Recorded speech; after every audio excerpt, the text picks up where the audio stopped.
기독교 지성인들 가운데 자신들이 좋아하는 영성 작가로 헨리 나우엔을 꼽는 분들이 참 많습니다. 나우엔처럼 아주 열성적인 아주 두터운 독자층을 갖고 있는 작가도 드물이라 생각합니다. 한 50여 권 되는 저서를 통해서 전 세계에 있는 많은 기독교 지성인들에게 큰 감동을 불러 넣어 주었던 작가인데요. 이 작가는 자기 마음에 있는 그런 이야기를 그대로 씁니다. 그 내용 자체가 자신의 삶의 여정입니다. 그리고 그 접근 방법이 상당히 신선해서 모든 많은 사람들에게 큰 감동을 주는 그런 작가입니다. 러시아에 있는 가장 아름다운 도시라고 하는 세인트 피터스버그, 러시아 사람들은 상트 페테르부르크라고 부릅니다. 이 도시에 가시면 에미타르주라고 하는 아주 규모가 어마어마하게 큰 아주 박물관이 있습니다. 이 렘브란트가 그린 탕자의 귀향이라고 하는 작품이 이 에르미타주 박물관에 있습니다. 이 그림을 헨리 나우엔이 보고 그 그림을 보면서 느꼈던 감동을 가지고 똑같은 제목의 책을 썼습니다. 그 책의 이름 역시 탕자의 귀향입니다.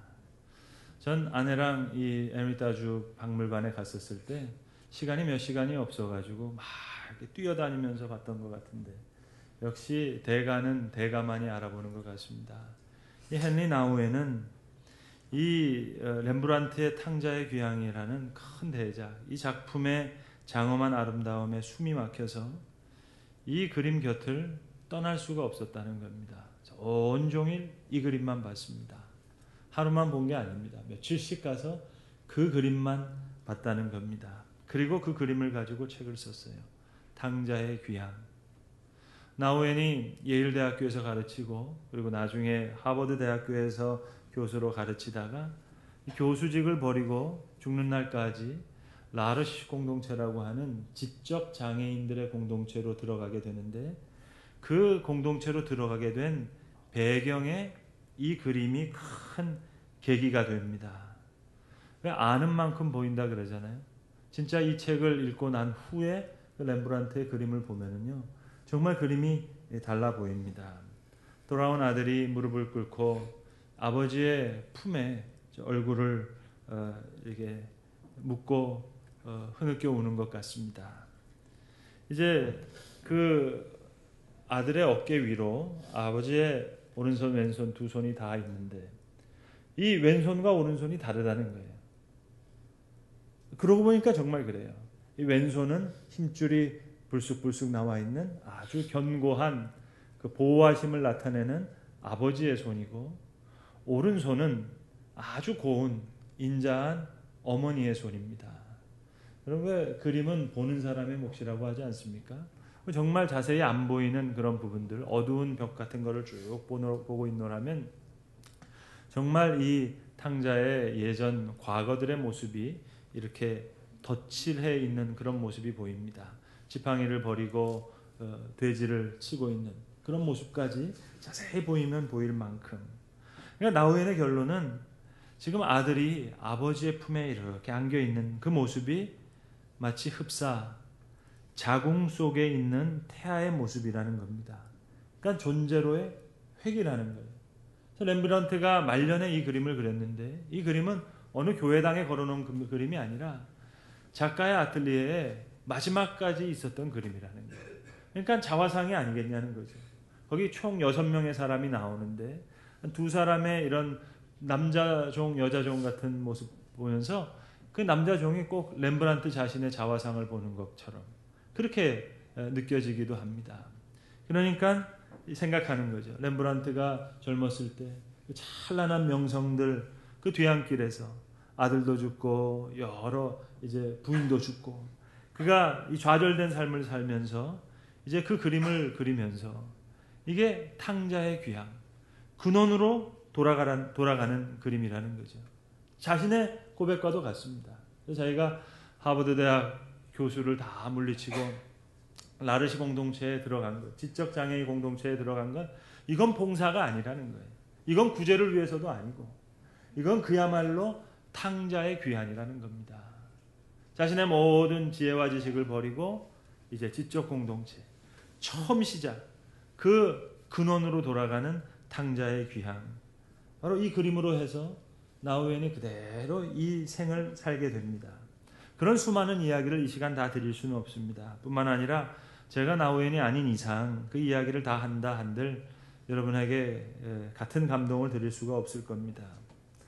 오늘 저는 나우엔이 하지 않은 다른 이야기, 오늘 본문을 통해서 예수님께서 말씀하시고자 하는 또 다른 귀환, 또 다른 돌아옴의 이야기를 함께 나누고자 합니다. 부모님이 돌아가시면 자녀들이 그제서야 좀 철이 드는 것 같습니다. 그럴 수밖에 없는 것이 철든다는 말 자체가 여러분, 이 철, 한 해 한 해 계절이 바뀌면서 사시사철, 그 철을 아는 거 아니겠습니까? 그러니까 부모님이 떠나지 않고는 그 때를, 그 시간을 안다는 거 참 어렵죠. 철이 든다. 우리 신앙인이 철든다는 게 뭐겠습니까? 세월이 지나면서 그 시간과 때에 따라서 하나님의 마음을 알아차리는 거죠. 내가 내 신앙에 철이 들었는가 알기 위해서는 하나님의 아파하는 마음이 그대로 내게 아픔으로 다가온다면 아마 그가 철든 신앙일 겁니다. 부모님이 돌아가시면 그때 비로소 자녀가 철이 듭니다. 돌아가신 부모님을 생각하면 어딘지 모르게 마음이 찡합니다. 이미 돌아가신 지 오래됐는데도 그 어머님하고 말하는 순간 가슴이 벅차오릅니다. 기억 속에 많이 잊고 살았던 것 같은데 어머니라고 하는 소리를 듣는 순간 그리움이 저 가슴 밑바닥에서부터 이렇게 막 일어나는 것 같습니다. 그러니까 어머니란 존재는 그런 궁극적인 그리움을 우리에게 주는 것 같습니다. 이른이 넘으신 교인 한 분이 그러시더라고요. 목사님, 나이가 들면서 젊었을 때는 어머니가 많이 그립더니 이른이 넘어가니까 이제는 아버지가 그립다 그러시더라고요. 어머니는 자녀들에게 늘 따뜻한 품이 되었기 때문에 늘 그립죠. 그런데 아버지는 늘 가깝게 느껴지지 않을 때도 있었고 다소 좀 멀게만 느껴졌는데 장성한 자식을 두고 보니까 이제 조금씩 아버지의 마음이 읽히기 시작한다는 겁니다. 그래서 돌아가신 부모님 생각하면 늘 그립습니다. 그런데 이 돌아가신 부모님을 생각할 때 늘 그리운 것은 그분들과의 감정이 뭔가 얽힐 일이 하나도 없습니다. 그런데 살아계신 부모님을 생각하면 좀 이야기가 달라집니다. 감정적으로 얽혀 있을 수도 있고 또 상처받는 말들을 주고받았을 수도 있습니다. 그러니까 부모라고 하는 존재는 우리에게 이중적인 감정을 자아내는 그런 존재일 수 있습니다. 끊임없이 돌아가서 안기고 싶은 품, 고향과 같은 품. 고향은 언제나 그 자리에 있는 것처럼. 그래서 고향에서는 넘어져도 풀이 안아준다 하는 말이 있잖아요. 타지에서는 넘어지면 그게 상처가 납니다. 생채기가 납니다. 근데 고향에서는 풀이나 흙이 다 안아준다는 거예요. 그러니까 부모의 마음은 그런 마음입니다. 그렇게 부모의 마음은 우리에게 이러한 마음의 고향, 그리움이기도 하지만 또 때로는 끝없이 벗어나고 싶은 그런 질곡같이 느껴지기도 해요. 청소년 때를 생각해보면 그렇고 그래서 부모란 그리움이기도 하면서 또 달아나기고 싶기도 한 그런 이중적인 감정을 자아내는 존재란 말입니다. 렘브란트가 누가복음 15장에 나오는 탕자의 비유를 가지고 많은 그림을 그렸는데 그 그림 중에 연필을 가지고 스케치한 소묘 작품이 있습니다. 특별히 이 작은 아들이 집을 떠나기 전의 장면을 이렇게 스케치한 장면이 있습니다. 작은 아들이 어느 날 이제 아버지한테 와서 말을 합니다. 아버지, 내게 물려줄 유산을 미리 계산해서 저에게 주시기 바랍니다. 이제 그걸 가지고 떠나겠다는 겁니다. 바로 그 장면을 렘브란트가 연필로 스케치를 했는데요. 늑수그레한 한 늙은이가 창문 옆에 있는 이렇게 탁자에 앉아 있습니다. 유산을 달라고 하니까 마음이 너무 아파요. 여러분, 유산이라는 것은 아버지가 돌아가셔야 주는 건데 살아있는데 유산 달라고 하니까 지금 이 아들은 아버지를 죽은 아버지처럼 여긴 겁니다. 아버지가 그저 물끄러미 탁자 위를 바라보고 있습니다. 펜을 잡으려고도 하지 않고 그냥 멍하게 바라보고 있는데 아들은 마음이 급해요. 그래서 옆에 서서 펜을 뺐다시피 해서 이 펜을 아버지는 잡으려고 하지 않고 있는데 그 아들이 그 펜을 가지고 이렇게 사인을 합니다. 문 밖에는 말 한 마리가 기다리고 있고 저 큰 아들로 보이는 한 사람이 뒤에서 물끄러미 이렇게 바라보고 있는 바로 그 장면을 스케치했습니다. 여러분, 작은 아들이 떠나고 나서 있었던 그 이후의 이야기는 우리가 다 잘 압니다. 그렇다면 아버지는 저 아들이 재산을 가지고 떠나서 어떻게 될 것을 과연 모르셨을까요? 그걸 묻고 싶어요. 또 알았다면 왜 보냈을까? 여러분, 떠나야 돌아올 수 있는 겁니다. 떠나본 사람만이 돌아올 수 있습니다. 그래서 하나님은 우리의 방황을 허용하십니다. 떠나야 돌아올 수 있으니까요. 지금 이 아들 아버지를 떠나기 전부터 마음은 벌써 저 타지를 헤매고 있어요. 아버지의 아들이 아니에요. 아버지가 그 아들을 떠나보낸 겁니다. 허용했어요. 성경에 놀라운 이야기는 우리의 하늘 아버지께서 자녀된 우리의 방황을 허용하신다는 겁니다. 우리가 아무리 잘못된 길을 간다 하더라도 마음이 아프시지만 우리를 딱 잡아서 안 돼 라고 말씀하지 않으시고 방황하고 좌절하는 것을 그대로 허용하세요. 이것이 하늘 아버지의 모습입니다. 여러분, 그 집에 있는 아들은 그 아들만이 아닙니다. 큰 아들도 있었어요. 착실한 아들입니다. 아버지 집에서 아버지를 잘 도왔어요. 나무랄 데 없는 것 같은데 그 아들의 본디 모습이 드러난 것은 바로 그 동생이 돌아왔을 때입니다. 아버지가 못마땅해요. 아버지에 대한 원망이 큽니다. 나와 내 친구를 위해서는 아버지가 염소 새끼 한 마리 잡아주지 않더니 이 동생, 성경에 보면 동생이라고 이야기하지 않죠. 당신의 아들, 이 아들이 지금 와서 당신의 아버지의 재산을 창기와 함께 먹어버린 이 아들을 위해서는 왜 이렇게 잔치를 벌입니까?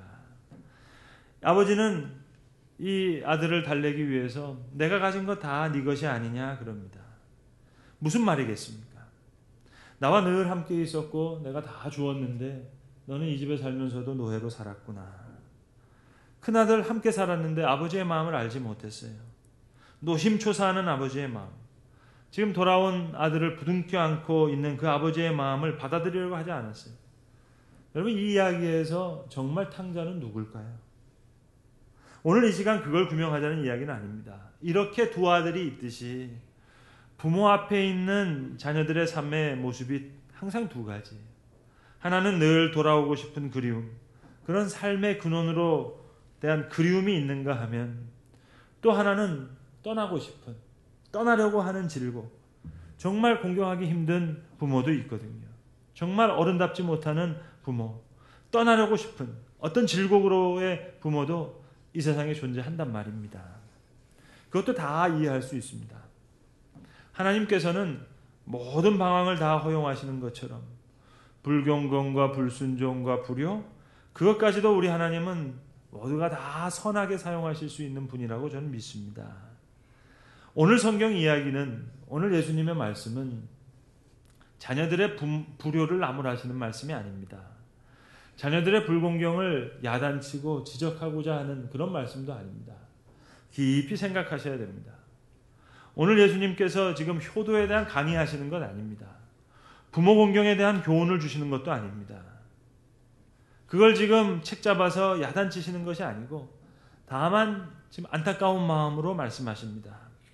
하나님께서 우리에게 축복으로 주신 말씀 속에 담겨있는 그분의 깊은 뜻을 헤아려 달라는 겁니다. 그래서 지금 유전과 전통에만 매달려 있는 바리새인들과 서기관들을 향해서 예수님 하시는 말씀입니다. 얼마나 어리석은 일을 너희들이 하고 있느냐 하는 것을 말씀하시면서 오늘 고르반이라고 하는 한 사례를 들어서 말씀하십니다. 이 고르반이라는 말은 유대 사람들의 풍습 속에 있었던, 그 사람들이 사용했던 말입니다. 그 풍속에서 나온 단어이기 때문에 이것은 그들의 생활 속에서만 풀이될 수 있는 단어입니다. 이 고르반이라는 말은, 오늘 본문에 나온 고르반이라는 말은 말 그대로 번역하자면 선물, 그렇게 번역될 수도 있고 또 맹세, 그렇게 번역될 수도 있습니다. 그러니까 선물과 맹세의 두 가지 의미를 다 가지고 있는 말입니다.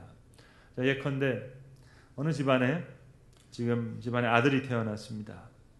얼마 있다가 아주 친한 집에 딸이 태어났습니다. 아버지들끼리 둘이 만나서 이야기합니다. 이 아들 이제 자라면 서로 혼인시켜서 우리 서로 사돈 맺자고. 이 아이들이 점점 자랍니다. 저 총각은 이제 네 남편이 될 거라고. 저 색시는 이제 네 아내가 될 거라고. 그렇게 이거 할아버지 때부터 아버지 때부터 다 약속한 거다. 소위 말해서 침 발라놓는 거. 그게 지금 고르반입니다. 자, 예를 들어서 집에 지금 양이 새끼를 낳았습니다. 이 새끼 양 중에 제일 깨끗하고 예쁜 양 한 마디를 택해서 내가 지금 이제 1년 동안 이 양을 열심히 정성껏 잘 키워서 하나님 앞에 바칠 것이다. 그렇게 맹세하고 결정하는 것이 고르반입니다. 이것은 틀림없이 하나님께 바치리라. 어떤 일이 있어도 깨끗하게 키워서 하나님께 제사할 때 바치리라. 오늘 바치는 게 아니에요. 미리 바치기로 오늘 결정하는 겁니다. 얼마나 아름다운 이야기입니까? 원래는 아름답고 좋은 일이었는데 그런데 사람들이 이걸 아주 못되게 교묘하게 사용했습니다. 어떤 사람들이 빚을 졌어요. 이제 빚을 갚아야 되겠어요. 양이 있으면 그 양으로라도 빚을 갚아야 되겠는데 이 빚쟁이가 빚을 받으러 갔습니다. 꾸어간 것을 받으려고 하는데 뭐 갚을 것이 없다는 겁니다. 능력이 없다는 거예요. 근데 가만히 보니까 집에서 양이 음매하고 우는 소리가 들리는 거예요. 저기 양 한 마리 있지 않냐고. 저걸 가지고 갚아야지. 그런데 이 사람이 얘기합니다. 이건 하나님 앞에 드리려고 내가 고르반 해놓은 겁니다. 점지해 놓은 겁니다. 그러니까 이걸 손을 댈 수가 없는 거예요. 그러면 정말 바치냐 하는 겁니다. 말만 그렇게 해놓고 아무도 못 만지게 하고는 사실은 자기 것으로 지금 삼고 있습니다. 세상에 이런 고약한 것이 어디 있습니까? 아주 교모해요.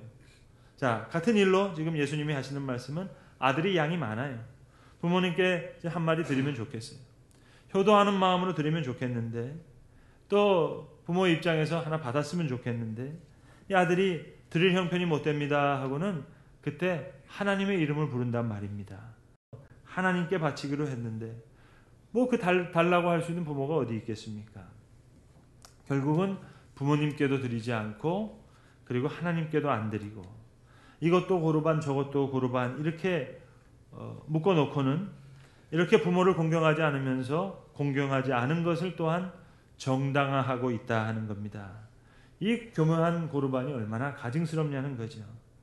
하나님께 드림이 되었다기만 하면 이제 다 해결되니까 사실 드린 것도 아니에요. 드리기로 약속만 했어요. 여러분 너무 미리 약속하지 마세요.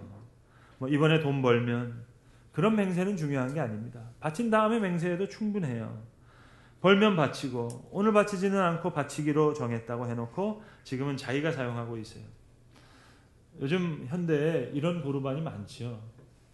부모님들이 아이에게 야 심부름 좀 다녀와라 그러면 공부해요. 공부하면 다 됩니다. 내일 시험이라니까요. 그럼 다 통과가 돼요. 이렇게 학교 다니다가 커서는 이제 회사가 바쁘대요. 일이 너무 바빠서. 뭐 진짜 바쁘겠죠. 그런데 일이 바빠서 그러면 꼼짝 못해요. 그러니까 주일날 쉽니다 이렇게 써붙여 놓고는 주일날 예배 보러 가지 않고 놀러 갔어요. 이게 다 고르반입니다. 여러분 하나님께서는 우리의 방황을 다 허용하세요. 불건건과 불효 그것도 다 용서하세요. 근데 가만 보면 좀 순진하고 깨끗한 불효와 불공경이 있는가 하면 아주 교묘한 고르반도 있거든요. 5월 8일 날 운전을 하다 보니까 어버이날이라서 그런지 길길마다 다 미어 터지더라고요. 아마 부모님 모시고 식사하는가 본데 여러분 하나님께서 내 부모를 공경하라 하신 말씀은 부모님을 위한 말씀이기 이전에 우리를 위한 약속의 말씀, 축복의 말씀입니다. 하나님과 함께 세상에 생명을 내신 분이거든요. 그래서 어떤 신학자는 어머니는 하나님의 공동 창조자다. Co-creator of God. 그런 말까지 했습니다. 하나님의 공동 창조자라는 말까지 했어요. 힘이 늙고 나이가 들고 힘이 없고 노동력을 다 상실해도 여러분 어르신들의 마음속에는 축복하는 마음이 있어요. 그 마음에는 늘 진실이 있어요. 성경에도 보면 나이가 많이 들어서 늙어서 이제 죽음을 앞두고 있는 그 늙은 시므온이 아기 예수를 안고 찬송하면서 기도하며 축복하는 장면 얼마나 아름답습니까? 리브가가 자기 아들 야곱을 생각하면서 그 야곱에게 축복을 받게 하죠. 형 에서는 사냥도 잘하고 가만히 있어도 잘 살 것 같아요. 근데 이 둘째 야곱은 아버지의 축복을 받지 못하면 앞으로 어떻게 살아갈지 막막해요. 그래서 대신 음식을 준비해서 아버지의 축복을 받아내게 합니다. 그러니까 야곱과 어머니가 공모해서 잘못된 일을 했습니다. 그리고는 이제 걱정이에요. 공모해서 잘못한 거거든요. 그때 리브가가 뭐라고 말합니까? 성경에 보시면 리브가가 이렇게 얘기해요. 너의 저주는 내게 돌리리니 너는 다 축복을 받고 모든 전주는 내게 돌리라. 이게 부모의 마음 아니겠습니까? 아무리 힘이 없다 하더라도 부모는 축복하고자 하는 그 자리에 있고 싶은 거예요. 그러니까 하나님의 공동 창조자인 이분들의 축복을 받으라는 거죠. 그러니까 내 부모를 공경하라는 계명은 부모를 위한 계명이기 이전에 우리를 위한 계명입니다. 법과 규례가 아니라 명령이 아니라 우리의 축복과 약속으로 주신 하나의 통로로 주신 말씀입니다. 한자로 가정이라고 쓸 때 그 집가자를 이렇게 보면 갑머리가 있고 그 밑에 돼지 시자가 있습니다. 이 한문학자들이 이 돼지 시자를 해석하는 해석이 다 다양합니다.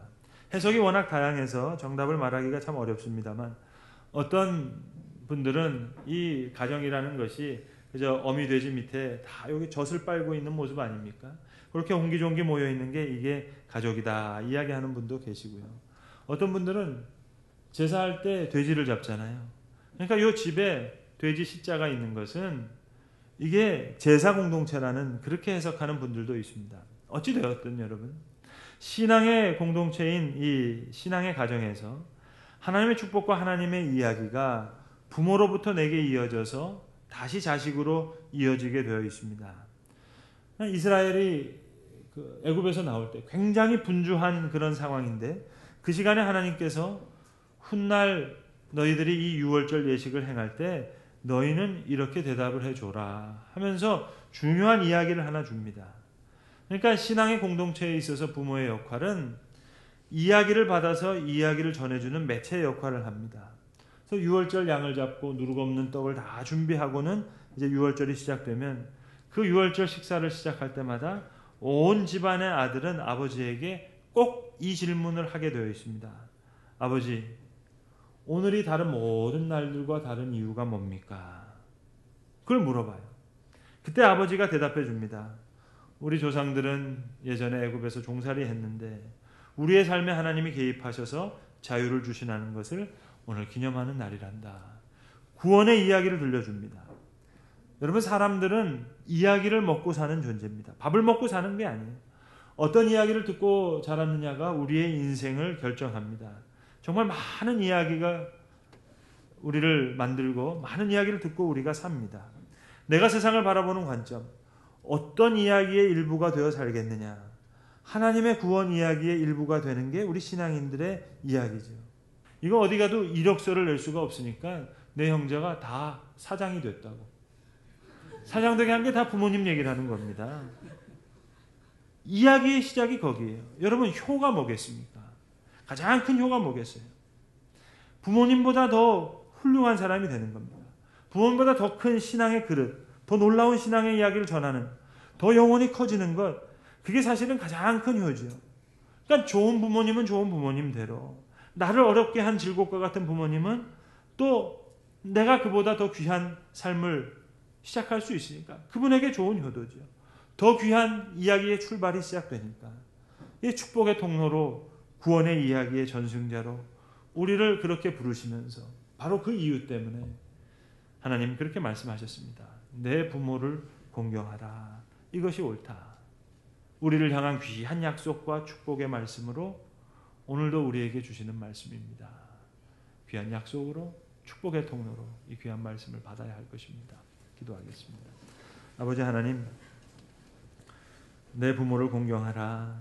부모님을 위한 말씀이기 전에 우리를 향한 귀한 약속과 축복의 말씀인 줄로 압니다.